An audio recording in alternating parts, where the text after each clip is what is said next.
best trucks. I'm so grateful to be here with all of you today, especially during National Manufacturing Day, because it recognizes the hard work we do here every day at this site. I've been married for 29 years to my beautiful wife, Angie, and I have 3 great children, 2 of whom which work here. I love seeing Volvos and Macs when I go down the highway. I know its powertrain is built in this factory in Hagerstown, and I know it's supporting the local community.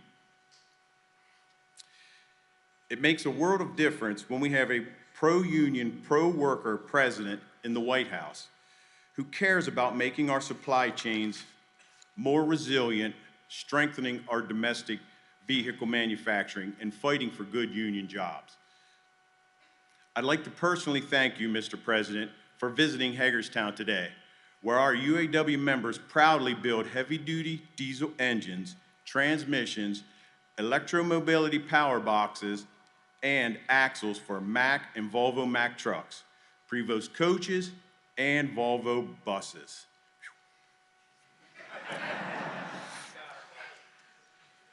I have witnessed firsthand the changes in manufacturing during the past few decades, and I have been grateful for my union and Volvo Group, which has enabled me to provide a better life for my family.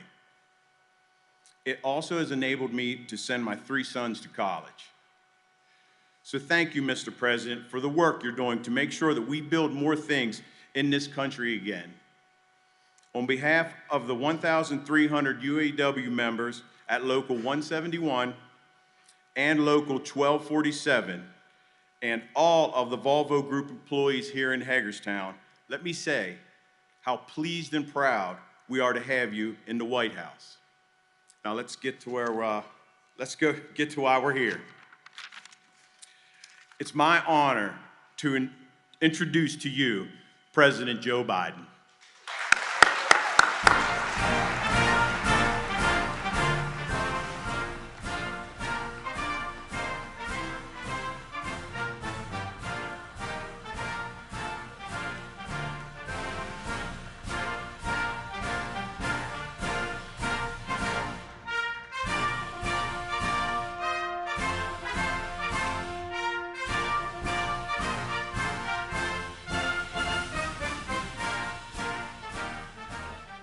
Have a seat. Thank you very much.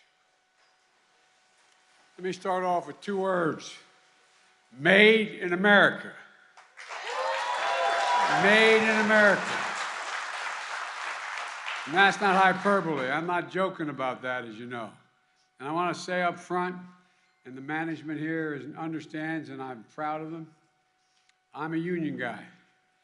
And I tell you what, I made it real clear to everybody, whether speaking to the National Chamber of Commerce or the Business Roundtable, the reason I'm the most pro-union president in American history is because you're the single best workers in the world.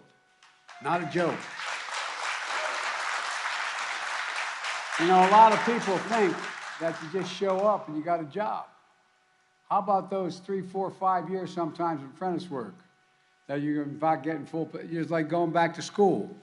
And so what I've seen happen now is they're figuring out, everybody's figuring out that the supply chain and only on-time purchases is a big problem. Now we're figuring it out. If it's made in America, we're going to invent it in America, it's made in America. And so look, I want to thank you, Sam, for that introduction. Thank you, Mayor Keller, for welcoming us to your city and for getting your 2 kids you got to get dressed on a Friday to come and see me. I hope they'll forgive me for that. And it's great to be with Congressman David Trone, who's always working for the working people of this district on mental health and addiction and support of our veterans and modernizing our infrastructure, like expanding I-81, which is going to be expanded because of him.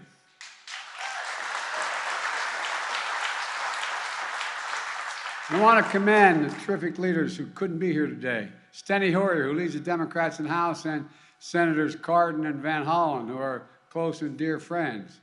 And look, I want to thank Donna Edwards of Maryland's State Federation of Labor, and all the proud members of the United Auto Workers here today. This is National Manufacturing Day, and this is starting to mean something again. National Manufacturing Day, when we celebrate workers.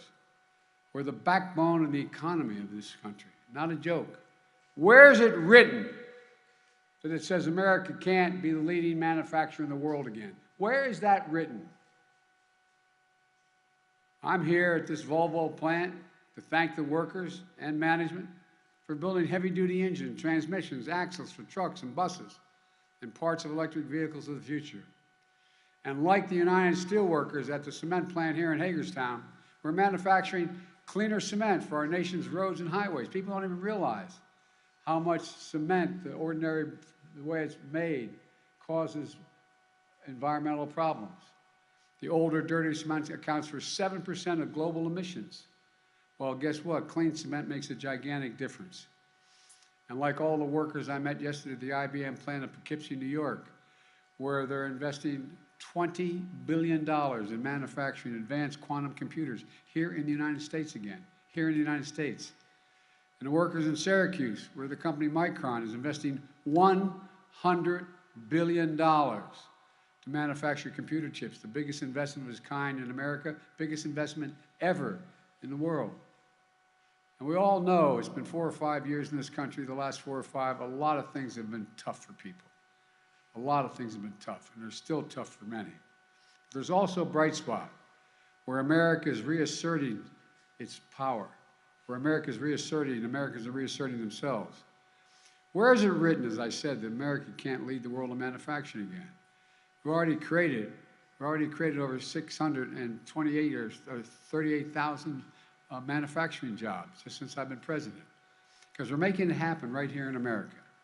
Companies are investing in America, and we're all making sure government delivers.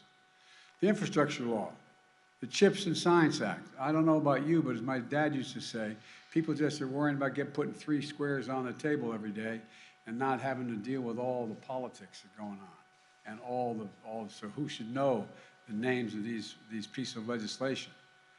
But we made historic government investment in America and spurring incredible private sector investment in America. If I could divert for just a second, we had a piece of legislation led by your congressman that in fact says that we're going to invest $368 billion in dealing with the environment. Well, a major article in a major publication yesterday from the industry. That's generating $1.7 billion in investment.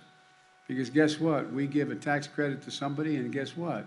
Companies want to build that product because it's going $1.7 billion, meaning literally hundreds of thousands of new jobs. Not a joke, not a joke. All across America, we're proving Made in America isn't just a slogan, it's a reality. We're proving that our best days are ahead of us, not behind us. Just look at today's jobs report. Our economy created 263,000 jobs last month. That's 10 million jobs since I've come into office. That's the fastest job growth at any point of any president in all American history. Historic progress. The unemployment rate remains at a historic low, 3.5% unemployment. That includes the lowest unemployment among Hispanic Americans ever in the history of this country. The second lowest employment among black teenagers ever. And this recovery has been the fastest increase of people re-entering the workforce of any modern economic recovery. But there's something else. Our job market continues to show resilience as we navigate through this economic transition we're in. For some time, I've been saying that what we need to do in this transition, we have to move from historically strong economic recovery to a more steady, stable recovery. We need to bring inflation down without giving up all the historic economic progress that working class and middle class people have made. And that's exactly what we're seeing. Over the past 4 months, we've created an average of 350,000 jobs a month. That's down from the 450,000 jobs a month the prior 4 months, and down from the 600,000 jobs a month to the 4 months before that. The pace of job growth is cooling while still powering our recovery forward. Wage growth for workers remains solid, down from the historic high pace months ago, but still growing for workers who deserve a raise. And this is the progress we need to see. In the short term, a transition to a more stable growth that continues to deliver for workers and families while bringing inflation down. In the long term, the economy built on a firmer foundation. We still have a lot of work to do, but we're building a different economy than before. A better one, a stronger one. Not trickle-down economy. That never helped my family very much in Claymont, trickle down. This is an economy built on building from the middle out and the bottom up, not from the top down. And when that happens, everyone does well. The poor have a ladder up, the middle class do well, and the wealthy do very well. They're not hurt at all. That's an economic vision I offered to America when I ran, and I'm pushing on. And that's what I want to talk about today, and how we have, our Republican colleagues have a very different view. And I know many of you are probably Republicans, but many of my Republican friends are basically arguing that good news for the economy is bad news for America. As if they're rooting for fewer jobs and lower wages. It's all part of this trickle-down mentality that says it doesn't matter what's happening on Main Street. What really matters is what's happening on Wall Street. If Wall Street's doing well, everybody's doing well. Well, I noticed that the previous 4 years, we weren't doing that well. And Wall Street was doing well, and then that took a tumble. That's not my plan. We can continue to grow our economy in a stable and sustainable way. We can build on an economy that works for everyone. Today, we're going to do something that our Republican colleagues in the Congress don't want us to do. They love to attack the Democrats. They say for what we've done. But they really don't want to see what their plan is. I doubt any of you can tell me what the Republican re-election plan is this time out. What's their platform if they take control of Congress? Let's start with inflation. Let me tell you how I think about it. I think about it the way my dad used to talk about it. My dad was a well-read guy. His greatest regret, he never went to college, had to leave Scranton because when coal died, everything died with it, and we moved down to Claymont, Delaware, a little steel town at the time. But it's the way most people at home deal with these things. You talk about it around the kitchen table. Do we have enough money to cover all the bills for the month and all the necessities that aren't regular bills? And if we do that, do we have a little bit of breathing room, my dad used to say. Just a little bit of breathing room after that's done. We don't have to worry. Well, that's what we're trying to do. Give families a little bit of breathing room. And that's what we've done. We passed the Inflation Reduction Act, which the name doesn't matter a lot to people, but it's going to give Medicare, which a lot of us have been fighting for, the power to negotiate lower prescription drug prices. We pay the highest drug prices of any developed nation in the world. It's going to limit out-of-pocket costs for people on Medicare, no matter what their drug. As you know, some who have cancer, their drug costs are $14,000, $15,000 a year, literally, for the drugs they need. Well, prescription drugs for seniors cannot exceed $2,000 a year, even if it's $10,000, $20,000, $30,000 that they owe. It can't exceed $2,000 a year. It's going to cap the cost of insulin for seniors on Medicare to $35 a month instead of 30 times that. How many of you know somebody who has type 2 diabetes and needs that insulin? Well, guess what? It costs a whole hell of a lot of money. It costs a lot of money for children. I was in Virginia not long ago, and a woman stood up and said, I have 2 kids with type 2 diabetes, and we have to split them. We have to break up what we have. We don't have enough money because they didn't have the insurance. They weren't covered. And guess what? Well, how do you look at your child knowing that they have type 2 diabetes and there's nothing you can do about it? Not a joke. This is the United States of America, for God's sake. Well, the bill I introduced, said we're going to reduce the cost of insulin. And by the way, to make that insulin, it costs $10 to make it and to package it. 10. T-E-N, $10. And they're charging as high as $650, $700 a month for it. Well, the original bill I introduced said we're going to take care of everybody who's on insulin. My friends in the other team were able to get enough votes to knock out that for anybody but for the seniors. You know, we've locked in savings and health care premiums for 1 million of the people on the Affordable Care Act. You know, one of the things that people forget is without the Affordable Care Act, anybody who had a pre-existing condition could not get insurance. Let me say it again. You could not get insurance if you didn't have a whole hell of a lot of money to buy a private policy. Well, it guarantees that people with pre-existing conditions can have insurance. We're making it possible for families to save thousands of dollars in energy savings in the legislation we have, which, as I said, is going to bring $1.7 trillion off the market and investing in other jobs. And folks, for the first time in a long time, we're going to make sure the biggest corporations begin to pay their fair share of federal taxes with a minimum tax rate of 15%.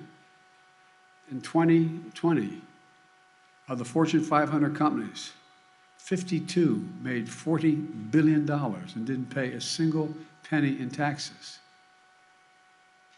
I come from the corporate state of the world across the border in Delaware. I know corporations. I got elected 6 times there. But everybody should be paying something. Everybody should be paying something.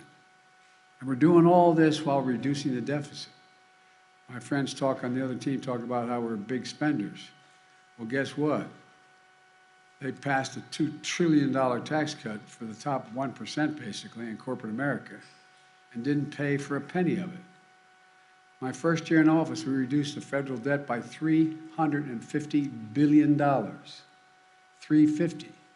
And this year, we're reducing it by more than $1 trillion while we're doing all the things we're doing. And allowing Medicare to negotiate drug prices is going to reduce it over the next 10 years, another $300 billion over the next decade. Every single Democrat voted for the Inflation Reduction Act, and every single Republican voted against it. Not only that, they're telling us that the #1 priority is to repeal, if they win, they're saying they're going to repeal the Inflation Reduction Act if they gain control of the Congress. Let's be crystal clear what that means. Republicans take control of the Congress means the power we just gave Medicare to negotiate drug prices goes away, gone. Prices go back up. If Republicans take control of the Congress, the $2,000 cap on prescription drug costs we just passed goes away, gone. If they take back the control of the Congress, the $35 a month cap on insulin for folks on Medicare we just passed goes away, gone. The savings on health care premiums we just got for 1 million Americans for Affordable Care Act, gone. And of course, it's not just the Inflation Reduction Act they want to get rid of, they still want to get rid of the Affordable Care Act. That means an end to protection for millions of people with pre-existing conditions who rely on the Affordable Care Act. Gone. Now, when it comes to taxes, if Republicans get their way, they're going to get rid of the corporate minimum tax. I'm not talking about getting rid of your taxes, but the corporate minimum tax. The biggest corporations can go back to paying 0 in federal income tax. These are facts. Check them out. And folks, it's not just the Inflation Reduction Act. They're coming after your Social Security and Medicare as well. I know that sounds bizarre, but look it up. Senator in charge of electing Republicans in the U.S. Senate this year has proposed a plan to put Social Security and Medicare on the chopping block every 5 years. That means every 5 years, Congress is going to have to vote to either cut, reduce, completely eliminate, or vote for Medicare and Social Security again. What do you think is going to happen? What do you think? But that's not enough. You've been paying into Social Security and Medicare since you started working when you were 16 years old. And then there's a senator from Wisconsin, Ron Johnson. He thinks waiting 5 years is too long. And he says Social Security and Medicare should be in the chopping block every single year. If Congress doesn't vote to keep it, it goes away. Affirmative vote to keep it. You know the games that can be played in Congress, from everything from the dealing with needing 60 votes in the Senate and so on.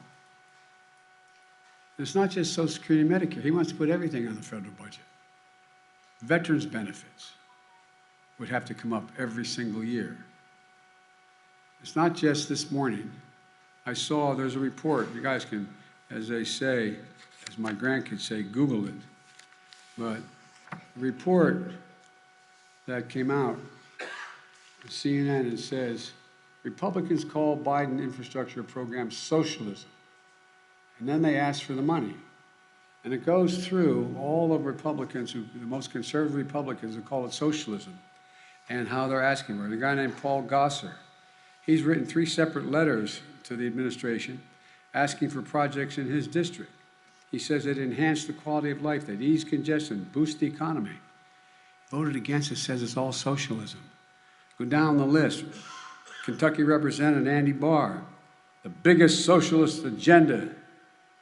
3 different projects he wants, citing the importance of the safety and growth of his district. Rand Paul, I can go down the list, look it up. Socialism. I didn't know there were that many socialist Republicans. Think about it. I'm serious. Let's get serious about taking care of ordinary people, regular people like I grew up. Folks, look, you can't make this stuff up. You got to say, and I got to say, I was surprised to see so many socialists in the Republican caucus. And folks, here's the bottom line. If Republicans take control of the Congress, these historic victories we just won for the American people are going to be taken away. Every kitchen table cost is going to go up, not down. And I realize costs are going up on food, and I was able to bring gasoline down well over $1.60, but it's inching up because of what the Russians and the Saudis just did. I'm not finished with that yet. The cost of your prescription drugs and health care, energy, they'll all go up. Your protection of pre-existing conditions are taken away. Your Social Security and Medicare are going to be in the chopping block. But they don't want you to know that. They're not campaigning on it, but that's what they are saying. That's the documents they're sending out. Folks, when it comes to the next Congress, this isn't a referendum. It's a choice. It's a choice between 2 very different ways of looking at the economy. You got over 200 and some people in the Congress who still think the last election wasn't fair, that it was stolen. I stole the election. Even though every major Republican judge in the Supreme Court said, no, there's no evidence of any of that. None. But I stole the election. Folks, you know, we talk about democracy, whether it's at risk. Well, democracy is at risk in most places when the only definition of whether you win, you either have to win the election or it's been stolen. When in fact you have, in fact you're in a situation where, you know, a group of people attack the Capitol like we've never seen, smash down the doors, go after people, 3 cops end up dying, so on and so forth. And they're referred to as patriots? Patriots? That's democracy? Well, look, there's different ways of looking at our country. One is to view it from Park Avenue, which says helps the very wealthy and maybe it'll trickle down to everyone else. If Park Avenue is doing well, we're all doing well. The other view is from Scranton, Pennsylvania, where I grew up, or view it here in Hagerstown. The belief that the backbone of America, the people who get up every single morning and go to work and break their necks and making a living, the working class and the middle class, that's who built this country. And by the way, the middle class built America, and unions built the middle class. For real.